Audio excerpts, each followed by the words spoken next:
Қайырлы күн балалар. Бүгінгі сабағымыз менің денсаулығым деп аталады. Және мен қалай тамақтанамын деген тақырып төңірегінде сабақ өтеміз.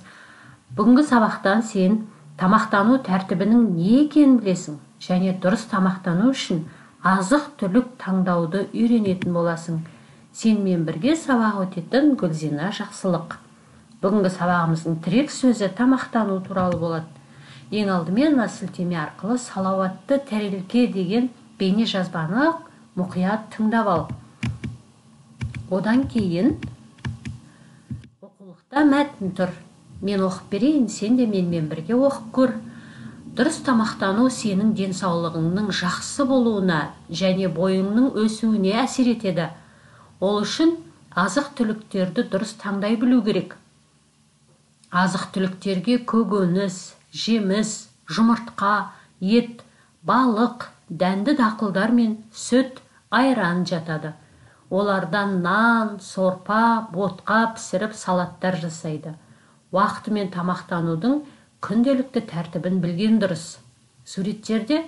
Мына суреттерде Арманның таңғы, түскі, түстен кейінгі және кешкі ас мәзірлері бейнеленген.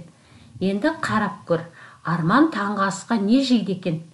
Түскі асқа не жеп жатыр? Түстен кейінгі асқа не жейді? Кешкі асқа не жейді? Мына Арманның тамақтану ас мәзірі өте дұрыс құрылған. Ал сен қай мезгілде қандай ас мәзірін пайдаланып жүрсің?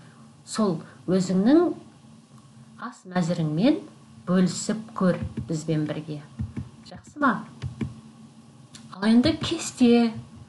Оқулығымызда кесте тұр.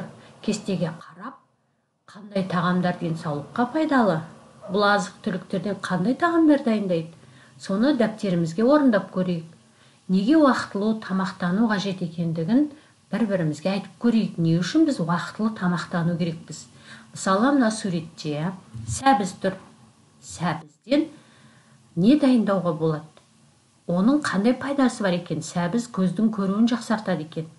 Ал алма жүректің жұмысын жақсартады екен, тістерді қатайтады екен. Алмадан біз не дайындап жейміз? Не дайындап ішеміз? Балық сүйек пен тісті қатайтады екен. Балықтан біз қандай тағамдар дайындай аламыз? Қандай салаттар дайындауға болады? Ал мынау сүт, немесе айран. Ол сүйекті және тісті қатайтады. Жүрек соғысын және теріні жақсартады екен. Мінекей пайдалы азық-түліктер. Біз сүттен қандай тағамдар дайындайтынын жақсы білеміз, солай ма?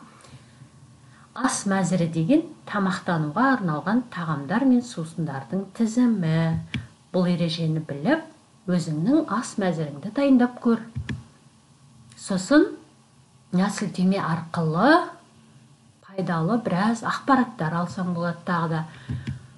Ал енді Әселдің қалай тамақтанып жүргеніне назар салып көр. Әселге қандай ақыл айтамыз? Әсел таңғы асқа не жейді екен? Түскі асқа не жеп жатыр? Кешкі асы мен түстен кейінгі асын қарап көр. Әселдің ас мәзірі дұрыс құрылған ба? Әрине жоқ. Біз оған қандай кеңес айтамыз? Қандай ас мәзірін ұсынамыз? Әселге ас мәзірін дайындап, оған жолдасаң болады. Ал енді жұмыс дәптерімізде мынадай тапсырма бар екен. Бірден жеуге болатын тағамдарды белгіле дейді. Кез келген тағамды алып біз бірден қолдана алмаймыз. Алдымен оны жуамыз, солай ма? Сосын қайсысын алдымен қайнату керек, немесе қуыру керек. Олардан не дайындауға болатынын айтып бер дейді.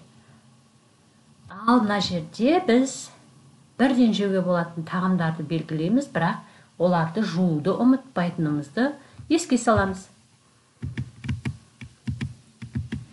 Сосын мына суреттегі тағамдарды қай мезгілде жеуге болатынын сызық арқылы қосамыз. Мысалы үшін мынау ботқаны. Таң ертең жейміз бе, түскі асқа ма, жоқ кешкі асқа жейміз бе? Алманы қай кезде жейміз? Нанды, айранды, сорпаны, салатты, мынау қуырылған тамақ екен. Оны қай мезгілде жеуге болатынын сен жақсы білесің. Досыңмен бірге, немесе достарыңмен бірге суреттегі тағамдарды қай мезгілге жеуге болатынын ақылдасып сызық арқылы қосып көр. Тамаша, енді біз қандай азық-түліктер адам ағзасына пайдалы деген сұраққа жауап болатын суреттер саламыз. Сөйтеміз, сол салған суретіміздегі азық-түліктен қандай тамақ дайындауға болатын, оның ағзаға қандай пайдасы бар екенін мына жерге қысқа-қысқа жазатын боламыз. Мен мысал үшін алманы пайдалы деп алманың суретін ұсындым. Алманың құрамында дәрумендер өте көп. Ағзаға оның дәрумені пайдалы деп жаздым. Ал сен қалған екі суретті салып, оның қандай пайдасы бар екенін жаза аласың ба? Өте жақсы. Сосын өзің дәптеріңде бағалап, жасаған жұмысыңды мұғаліміңе жіберсең болады. Енді шығармашылық жұмыс жасап көрейік. Сыныптастарыңмен бірге күні бойы тамақтанып, қандай пайдалы тамақ жейтіндеріңді айтыңдар. Сосын бірден көп тамақ жеуге бола ма? Не үшін бірден көп тамақ жеуге болмайды? Сол сұрақ төңірегінде әңгімелесіп көріңдер.